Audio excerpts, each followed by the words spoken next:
हाँ हाँ, हमें ट्रेन पकड़ने के लिए सुबह को आंख खुलती है, फजर की नमाज के लिए आंख नहीं खुलती। हाँ हाँ, बच्चों को स्कूल पहुंचाने के लिए आंख खुलती है, मस्जिद जाने के लिए सुबह को आंख नहीं खुलती। हाँ हाँ, दोस्तों में बैठने को टाइम मिलता है, नमाज के लिए टाइम नहीं मिलता। वक्त जा रहा है, जिंदगी की ट्रेन आगे बढ़ रही है, जिंदगी की सवारी आगे बढ़ रही है, जिंदगी का सूरज ढल रहा है। बहुत जल्द आने वाला आएगा जिसका वादा कुरान कहता है कुल्लु नफ्सिन ज़ाइक़तुल मौत, हर नफ्स को मौत का मजा चखना है। हाँ हाँ मेरे भाई, वो मौत की घाटी जो बड़ी दर्दनाक है वो जल्द आने वाली है। इतनी नादानी न कर, रात की तारीकियों में मोबाइल पर ज़िना के मनाजिर देखकर अपनी आखिरत को तबाह न कर मेरे भाई। ये तेरी खूबसूरत जवानी पर तरस आता है, ये तेरा खूबसूरत सा चेहरा, ये तेरा हसीन सा चेहरा जिसको देखकर फूलों की मासूमियत याद आती है। जब ये तेरे रातों के गुनाहों की वजह से जहन्नम के अंदर डाला जाएगा, जहन्नम की आग में तुझे दहकाया जाएगा। हाय हाय तेरे जिस्म की नज़ाकत कि तू सिगरेट का चटका बर्दाश्त नहीं कर पाता, तो तू जहन्नम के वो दहकते हुए शोले जिससे जहन्नम भी पनाह मांगता है। अल्लाह के हबीब गैब दा नबी सल्लल्लाहु अलैहि वसल्लम इरशाद फरमाते हैं जहन्नम में एक वादी है, उस वादी का नाम वैल है, वैल। और आका फरमाते हैं वैल नामी वादी का हाल ये है कि ऐसी उसमें जहन्नम की आग है कि जहन्नम भी उससे पनाह मांगता है, जहन्नम की आग उसी से भड़काई जाती है। सहाबा ने पूछा आका उस वैल में कौन दाखिल किया जाएगा? आका फरमाते हैं जो वक्त गुजार कर नमाज पढ़ता था वो वैल में दाखिल किया जाएगा। पढ़ता था, पढ़ता था, पढ़ता था, नहीं पढ़ता था ऐसा नहीं, पढ़ता था मगर वक्त गुजार कर पढ़ता था। जो वक्त गुजार के कज़ा कर कर के नमाज पढ़े, यानी फजर का वक्त कब तक रहता है? सूरज निकलने तक रहता है। सूरज निकलने के बाद कज़ा पड़ी, वैल ठिकाना होगा। सुहर का वक्त कब तक रहता है? असर के वक्त आने से पहले तक रहता है।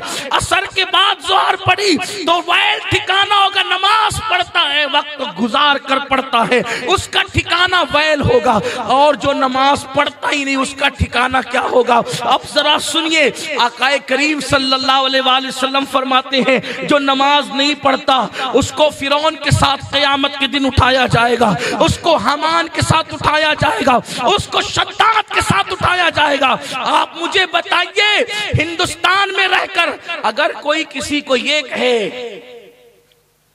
कि तुझे कचहरियों में हिंदुस्तान के बागियों के साथ लाया जाएगा, उस पे क्या गुजरेगी?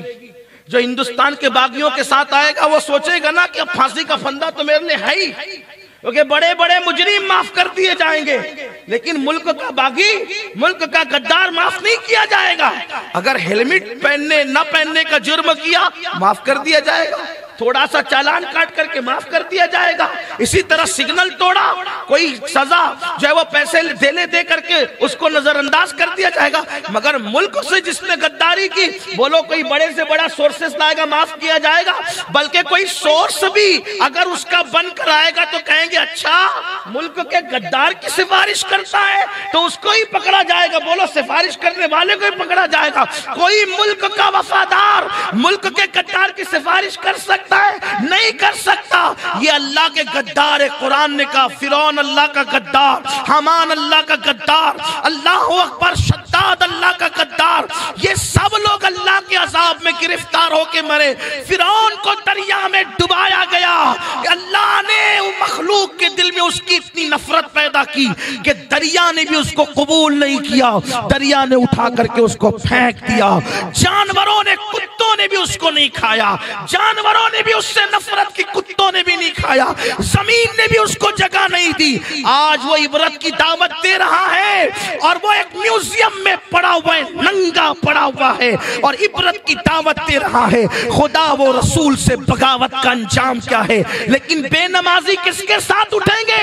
उसी फिरौन के साथ जिसको कुत्तों ने तक मुंह नहीं लगाया, जिसको दरिया ने भी उछाल कर बाहर फेंक दिया, जिसको जमीन ने भी अपने सीने में पनाह नहीं दी। बताओ आज नमाज के लिए वक्त नहीं है, कयामत के दिन की रुसवाई कैसी, कयामत के दिन की तबाही कैसी। आज फजर में अगर 20 मिनट ज्यादा सो लोगे तो कौन सा तुम्हारा फायदा हो जाएगा, और अगर 20 मिनट पहले सुबह को उठ जाओगे तो तुम्हारा कौन सा नुकसान होगा। वल्लाह फजर की 20 मिनट की नींद छोड़ोगे कोई नुकसान नहीं, फायदा ही फायदा होगा, क्योंकि मेरे नबी ने फरमाया जो नमाज पढ़ता है अल्लाह उसके चेहरे को मुनव्वर करता है, जो फजर की नमाज में उठता है अल्लाह उसे दौलत से माला माल फरमाता है, जो मस्जिद की तरफ फजर में पैदल चल के जाता है कयामत के दिन अल्लाह उसको अर्श का साया अता फरमाएगा।